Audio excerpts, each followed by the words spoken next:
போட்டியில் நிறைய பேர் கலந்துட்ருக்காங்க. அந்த போட்டியில் வந்து ஒருவர் மட்டும் வந்து வெற்றி பெற்றிருக்காங்க. ஏன் அப்படின்னு சொன்னால், அவருக்குள்ள மட்டும்தான் மகிழ்ச்சி, அமைதி, நிம்மதி எல்லாம் சொல்லிட்டு கலந்து இருந்துச்சாம்.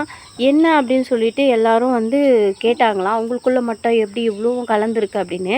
"என் ஒய்ஃப் எப்போ பார்த்தாலும் தூங்கிட்டே இருப்பா. அதனால் எனக்கு எந்த டென்ஷனும் இல்லை" அப்படின்னு சொன்னாராம். இனிய திருமண நாள் வாழ்த்துக்கள் கார்த்தி. அது மட்டும் இல்லாமல் புதுசா ஒரு பொண்ணு நம்ம வீட்டுக்கு நம்மள தேடி வரும்போது, நம்ம கூட சீக்கிரம் செட் ஆகுறது ரொம்ப கஷ்டம்.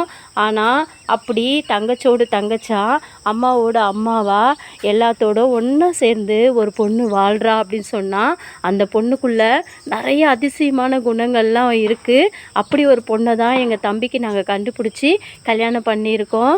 ஹாப்பி திருமண நாள் வாழ்த்துக்கள் திவ்யா. காட் பிளஸ் யூமா. ஹாப்பியாக இருங்க, சந்தோஷமாக இருங்க.